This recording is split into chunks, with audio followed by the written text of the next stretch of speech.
Hello everyone, आज हम करने वाले हैं आपके बिजनेस का चैप्टर डायरेक्टिंग। लास्ट वीक हमने किया था स्टाफिंग। तो आइए देखते हैं डायरेक्टिंग है क्या। तो शुरू करेंगे डायरेक्टिंग की मीनिंग से। Directing function of management is concerned with instructing, guiding, inspiring and motivating the employees in organization so that their efforts result in achievement of organizational goals. अब डायरेक्टिंग का क्या मतलब है कि जो हमारी कंपनी में एम्प्लॉयज काम कर रहे हैं उनको इंस्ट्रक्ट करना, उनको बताना कि उन्होंने काम करना क्या है, उनको गाइड करना।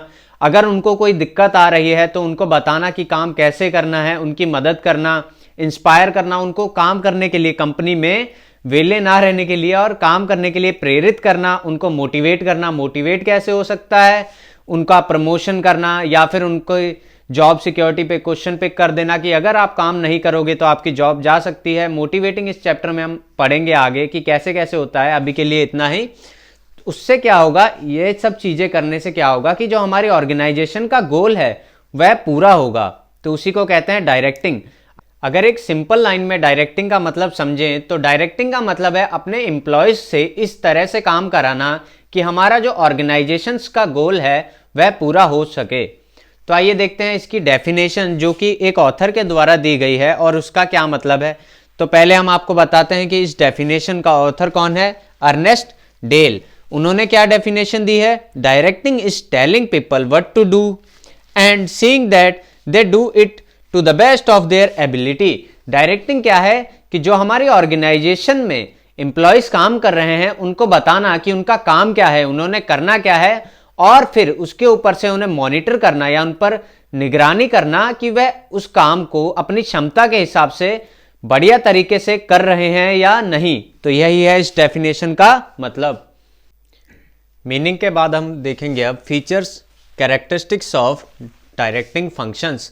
अब डायरेक्टिंग फंक्शंस के फीचर्स क्या हैं? तो सबसे पहले directing initiates action. Directing initiates action से हम क्या समझते हैं? देखिए, जैसे कि आपको मैनेजमेंट के सारे फंक्शंस पता है, प्लानिंग, ऑर्गेनाइजिंग, स्टाफिंग, कंट्रोलिंग।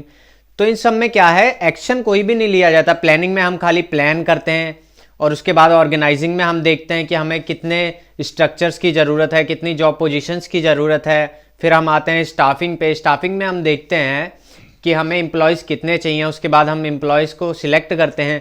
लेकिन डायरेक्टिंग में आके हमारा रियल एक्शन या हमारी ऑर्गेनाइजेशन में रियल काम कहाँ शुरू होता है? डायरेक्टिंग में। क्योंकि डायरेक्टिंग में जब मैनेजर्स अपने एम्प्लॉयज़ को बताता है कि उन्होंने क्या काम करना है और कैसे करना है, उसके बाद ही वो काम करना शुरू करते हैं। तो डायरेक्टिंग इनिशिएट्स एक्शन। अब क्या है डायरेक्टिंग? क्या है? Continuing function. कंटिन्यूइंग फंक्शन कैसे है कि एक बार मान लीजिए मैनेजर ने अपने एम्प्लॉयज़ को बोल दिया कि ये काम करना है, तो यहीं पर उसका काम खत्म नहीं होता। फिर मैनेजर को यह भी चेक करना है कि एम्प्लॉयज उस काम को सही तरीके से कर रहे हैं या नहीं कर रहे।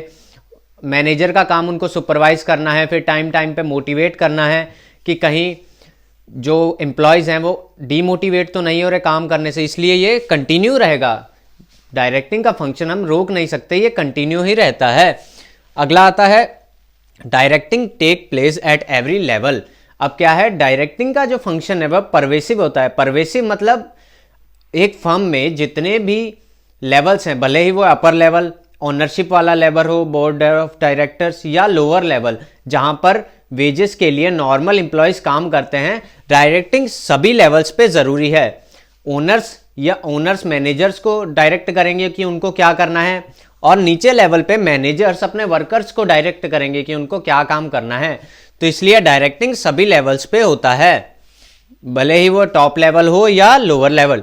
अगला आता है directing flows from top to bottom. इससे हम क्या समझते हैं कि जो डायरेक्टिंग का फंक्शन है वह टॉप से बॉटम में जाता है। टॉप से बॉटम में कैसे?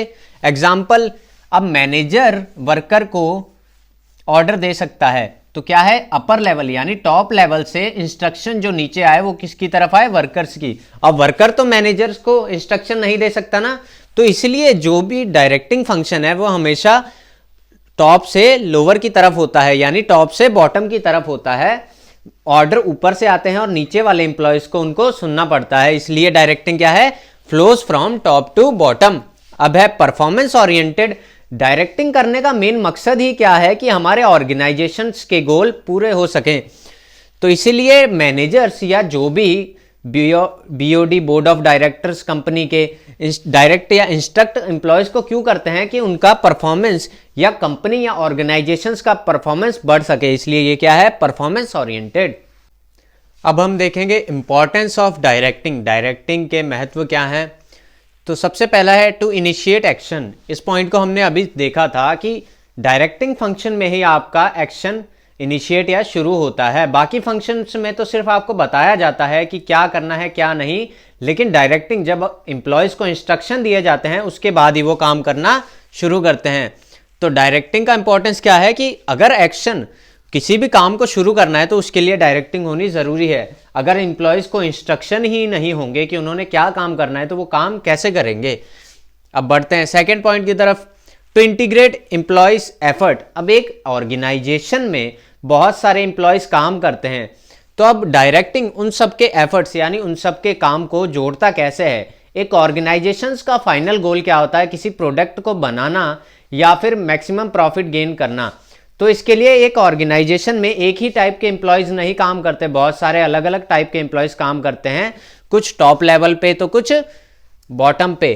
तो उन सब का काम मिलकर जब उन सबको इंस्ट्रक्शन मिलते हैं तो वह अपना अपना काम बखूबी करते हैं और उनका काम में इंटीग्रिटी मतलब एक जोड़ आता है, मतलब सबका काम पूरा होने से या सब जब अपना अपना हिस्से का काम करेंगे तो उसके बाद ही ऑर्गेनाइजेशन का गोल पूरा होगा। थर्ड आते हैं मीन्स ऑफ मोटिवेशन। अब डायरेक्टिंग का मतलब यही नहीं है कि सिर्फ इंस्ट्रक्ट कर देना, उन्हें बता देना क्या करना है क्या नहीं। एक सुपरवाइजर या मैनेजर का काम यह भी होगा कि वह अपने एम्प्लॉयज को टाइम टू टाइम काम करने के लिए मोटिवेट करता रहे। फोर्थ है बैलेंस इन द ऑर्गेनाइजेशंस। अब इससे हमें क्या समझ आता है कि जब भी कंपनीज के एम्प्लॉयज के बीच में कोई भी कॉन्फ्लिक्ट होंगे तो उसको उन कॉन्फ्लिक्ट को खत्म करना किसका काम है, मैनेजर्स का या सुपरवाइजर का। तो अगर उनके बीच में कोई भी झगड़े हैं तो उनको कौन सुलझाएगा, मैनेजर, और वो किसके थ्रू होगा, डायरेक्टिंग के थ्रू। उसका काम इतना नहीं है कि वो खाली उन्हें इंस्ट्रक्ट करे क्या काम करना है या उन्हें मोटिवेट करे काम करने के लिए, उसका ये भी रोल रहेगा कि अगर कंपनी में कोई झगड़े होते हैं तो उसको सुलझाए और कंपनी में बैलेंस बनाए रखे। अब लास्ट आते हैं टू फैसिलिटेट चेंज। अब क्या होता है कि कभी कभी कंपनीज अपनी प्रोडक्शन या अपनी कंपनी को बढ़ाने के लिए उसमें बदलाव लाती है, तो शुरू शुरू में जो एम्प्लॉयज होते हैं वो हिचकिचाते हैं उस चेंज को अपनाने में। तो उसमें डायरेक्टिंग या मैनेजर का क्या फंक्शन है कि वह उन्हें इंस्ट्रक्ट करेगा कि काम कैसे करना है और जो कंपनी में बदलाव आ रहे हैं उनके हिसाब से उनका क्या रोल है। तो उनसे जो एम्प्लॉयज हैं उन्हें मदद मिलती है उन बदलावों के हिसाब से खुद को बदलने में। तो यही था टू फैसिलिटेट चेंज। आज के वीडियो में इतना ही। हमारे वीडियो को देखने के लिए थैंक यू, और बाकी वीडियोस के लिए हमारे चैनल को कीजिए सब्सक्राइब, बेल आइकन को दबाना मत भूलिएगा क्योंकि नेक्स्ट वीडियो के नोटिफिकेशन आपको उसी से मिलेंगे। Thank you.